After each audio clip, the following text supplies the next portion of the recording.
I was scared to death of dying, because as far as I knew, I was a atheist, non-believer, person who lived for the gratification they could get out of the moment, and you know, like dying to me was like the worst. I mean, next to the pain, dying was the worst thing that could happen to you, because it's the end of life and there was no more, there wasn't anything else.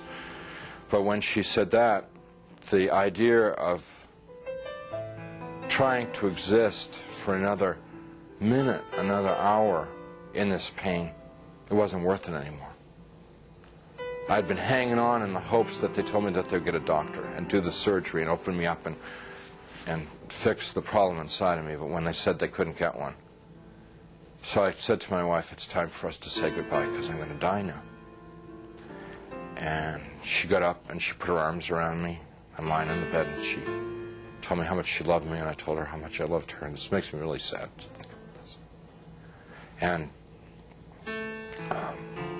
we made our goodbyes, you know, said those things that you'd say to the, who'd been married 20 years, say all those kinds of things.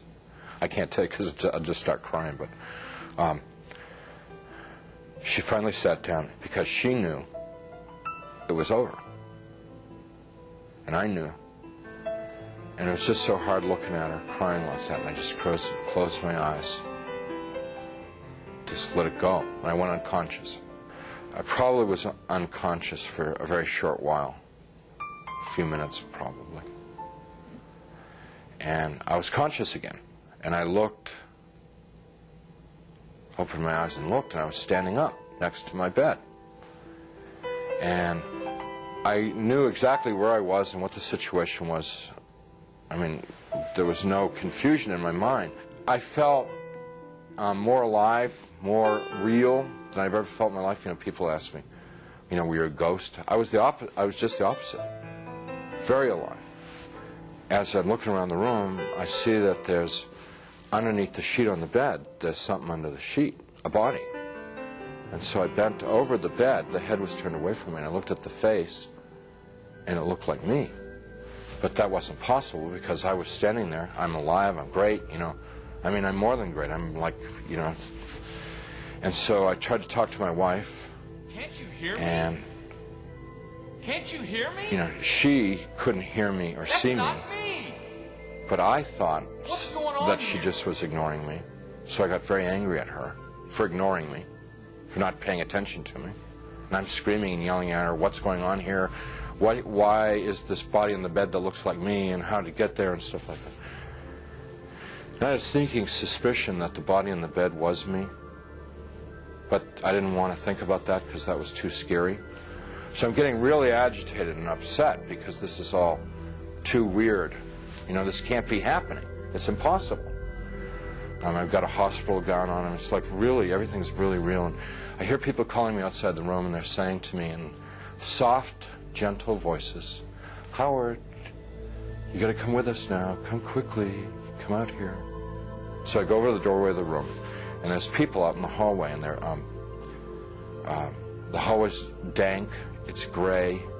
It's not light or dark. It's just gray, and they're all in grayness, and they're men and women, and what they're wearing might possibly be hospital uniforms.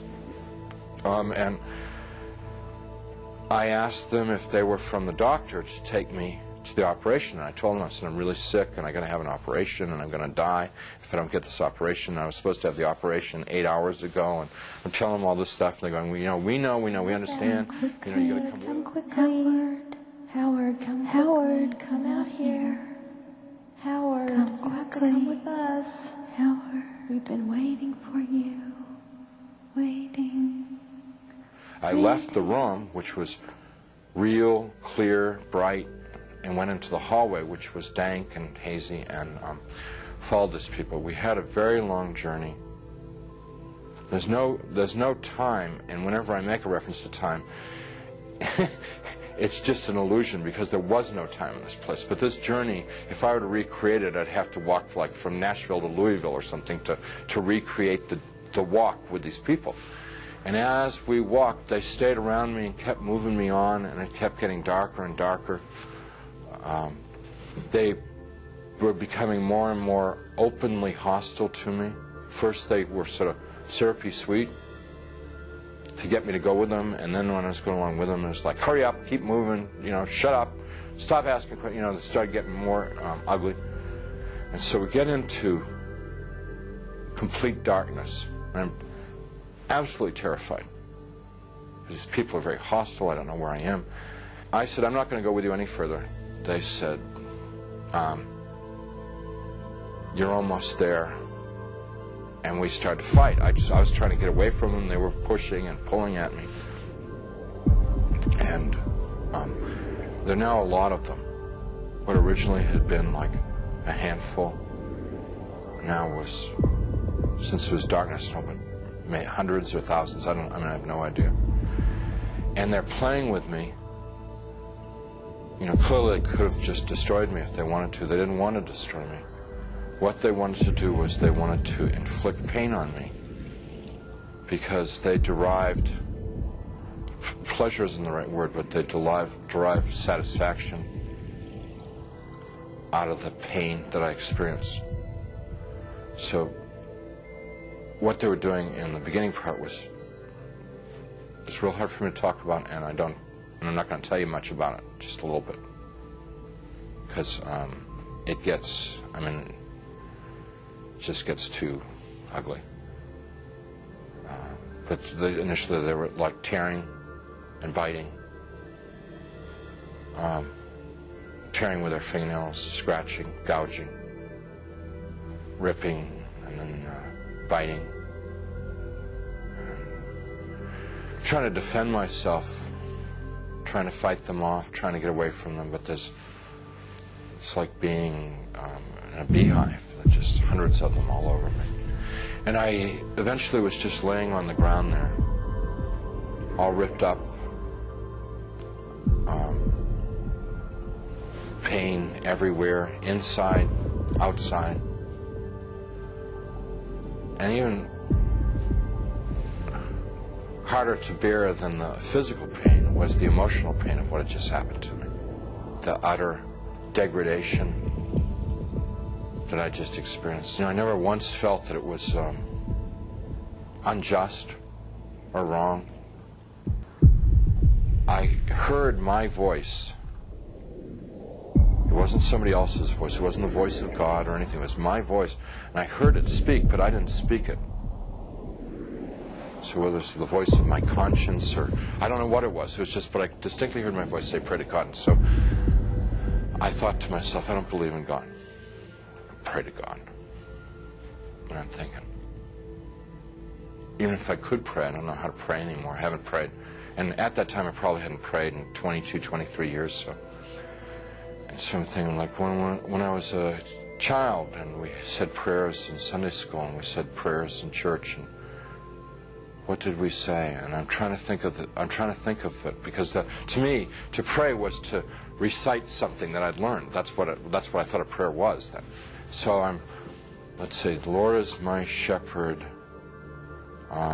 Give us this day our daily bread. My country, 'tis of thee. No, that's not a prayer. That's wrong.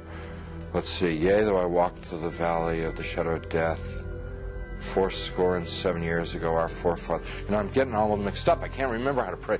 And then the people who are around me, every time I'd like mention God, these people who had attacked me and beaten me, every time I mentioned God, it was as if mentioning God was throwing boiling water on them.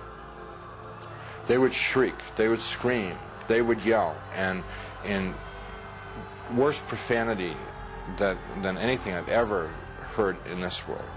The other thing that was happening was that they couldn't bear to be around me talking about God. It was so painful for them to hear about God that they kept backing away. And so I had a sense that I could push them away by talking about God. And so I'm trying to remember prayers, and I'm getting all confused and mixed up, and it was just all crazy. And I'm lying there, and eventually I realized that they're gone, and I'm alone. Now, I was alone there for an eternity. And what I mean by that was absolutely no sense of time But I thought about my life, thought about what I'd done and what I hadn't done. I thought about the situation I was in, and the conclusion that I came to is that I had lived my adult life. I had lived a selfish life. My only God in my adult life was myself. I realized that I was something terribly, terribly wrong with my life, and that the people that attacked me were the same kind of people that I was. They were not monsters, they weren't demons. They were people who had missed it. The point of being born and being alive in this world. They'd missed it, and they'd lived lives of selfishness and cruelty. And now we're in a world where there was nothing else. There was nothing but selfishness and cruelty, and they were doomed to inflict that upon each other and upon themselves, probably forever and ever and ever and ever, without end. And now I was a part of it. And it seemed like, although I didn't want to be there, it seemed like probably the right place for me to be. There was a sense of like, this is what I deserve, because this is what I lived. You can't imagine how emotionally painful that was. And I'm lying there for time without end, thinking about my fate. And in the back of my mind comes up an image of myself as a child,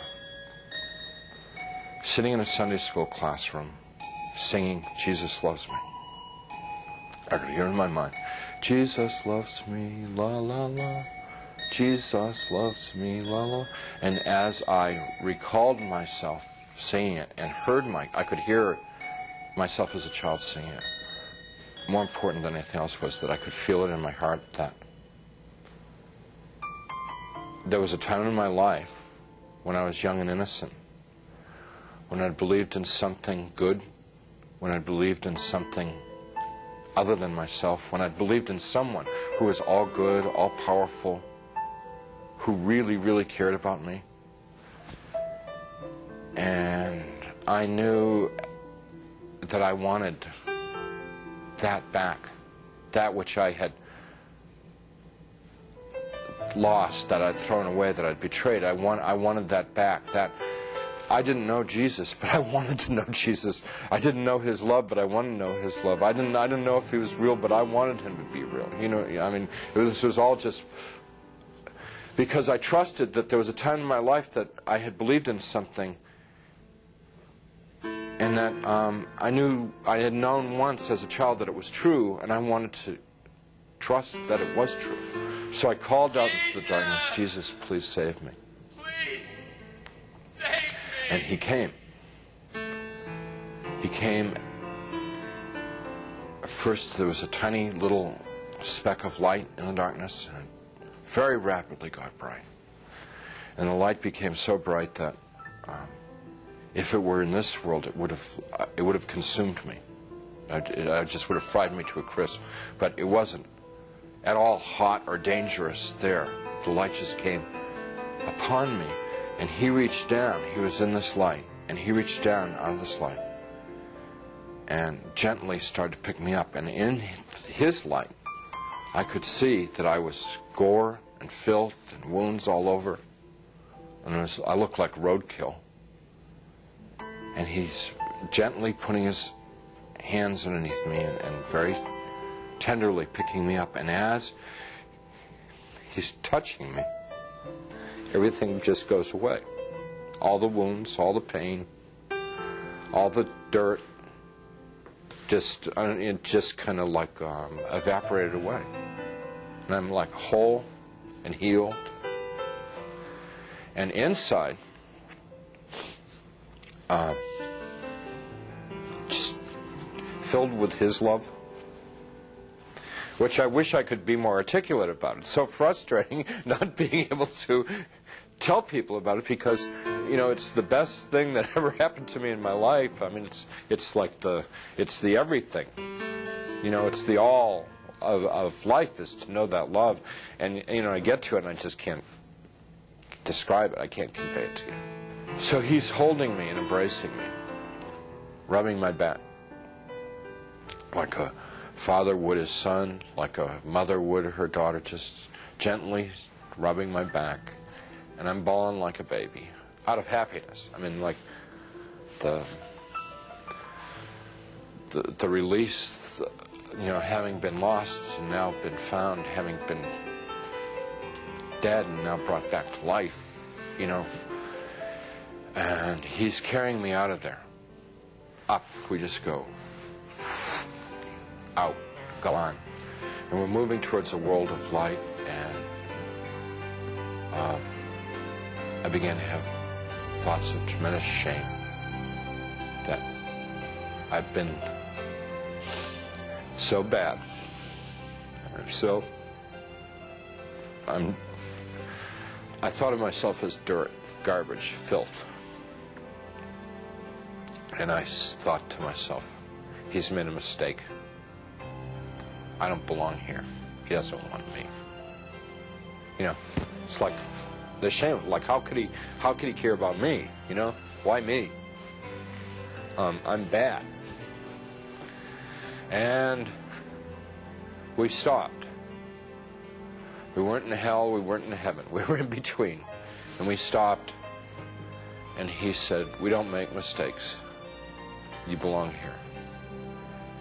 And we began to converse, and he was talking and telling me things, and he brought over some angels, and we went over my life from beginning to end. And what they wanted to show me in my life was what I had done right and what I had done wrong. And without going through my whole life story, it was real simple, real simple. When I had been a loving, kind person, considerate of other people, it made the angels happy, it made Jesus happy, and they let me know that it made God happy. And when I had been selfish and manipulative, it made the angels unhappy, it made Jesus unhappy, and they let me know that it made God unhappy. What they were trying to convey to me,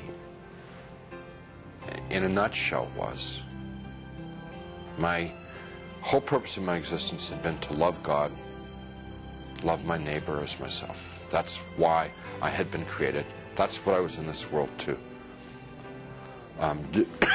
do and to learn, and I had failed. They told me that I had to come back to this world, and I got real upset because I wanted to go to heaven.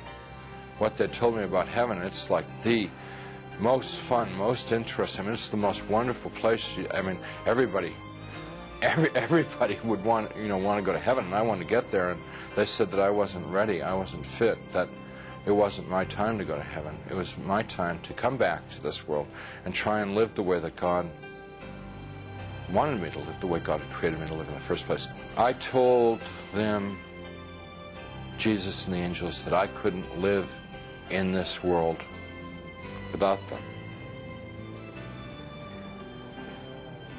And I said that I would have, my heart would break to send me back to this world, because they'd be there and I'd be here. And they said to me, you don't get it? What is the matter? We were showing you all this, we would explain to you. We've always been there. We always have been there. We've always been with you all this time. And you've never been alone down there. And I said, you've got to let me know that you're around once in a while. So they said, if I prayed and confessed my sins to God, and gave what I had, and what they meant by what I had was gave my worries, my cares, my hopes, my dreams, just gave it all up to God. That there would be times when they would be there, and I would know in my heart that they were there. Wouldn't necessarily see them or hear them, but I would feel the love like I'd felt it then. And I said, if you will assure me that there are times when I can know that love, I could live in this world. And they said that they would do that. And with that, they sent me back. After the experience, the nurse who had been in the room a few minutes before and said they couldn't find a doctor, and they'd try and get one the next time, she came running back to the room and she said, a doctor's arrived at the hospital, which was like, this is all pretty miraculous stuff, because this is now like 9:30 at night, around 9:30 at night. She said, doctor's arrived at the hospital and we're going to have do surgery on you right away. And some orderlies and people came in and they threw my wife out of the room. And it's very disturbing because I was trying to tell them and I wanted to tell my wife what had happened to me. So when I passed my wife in the hall on the gurney on the way to the surgery, I said, everything's going to be great. And she just started bawling because she thought like that was like a dying man, you know. You know. Strange thing about the experience is the memory hasn't dulled at all. It's real intense. And I don't know, it just stays intense. And I believe that one of the reasons that God gave me this experience so that I would have an opportunity to share it with someone. I don't know who, I never know who, but I would have the opportunity to share it with somebody so that it could be of help to them.